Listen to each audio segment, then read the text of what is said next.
ક્રિયાઓને આયોજકોને ચિંતા થવી સ્વાભાવિક પણ છે, કારણ કે હવામાન નિષ્ણાત અંબાલાલ પટેલ, પરેશ ગોસ્વામી અને હવામાન વિભાગ પણ કહી રહ્યું છે કે ભાઈ નવરાત્રી દરમિયાન વરસાદ અચૂક પડવાનો છે।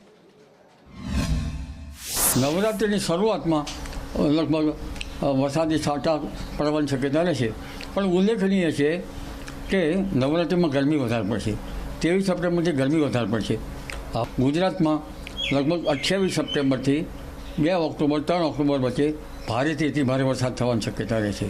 22 सितंबर तक हम कच्छ और बनासकांठा, पाटर और महसाना को छोड़ दें, जिसमें ड्राई वेदर रहेगा, और उसके अलावा गुजरात स्टेट के सारे डिस्ट्रिक्ट शामिल हैं, जिसमें लाइट टू मॉडरेट रेन का पूर्वानुमान है। नवरात्रि शुरू थवा जई रही है। नवरात्रि ऊपर पण लगभग मानी शकाय के शुरुआतना दिवसमां छूटाछवाया वरसाद वरसी शके छे। जो के शुरुआतना दिवसमां वरसाद हशे ए वरसाद एकदम छूटाछवाया अने सामान्य वरसाद हशे, पण नवरात्रिना जे छेल्ला दिवसो हशे एमां भारेथी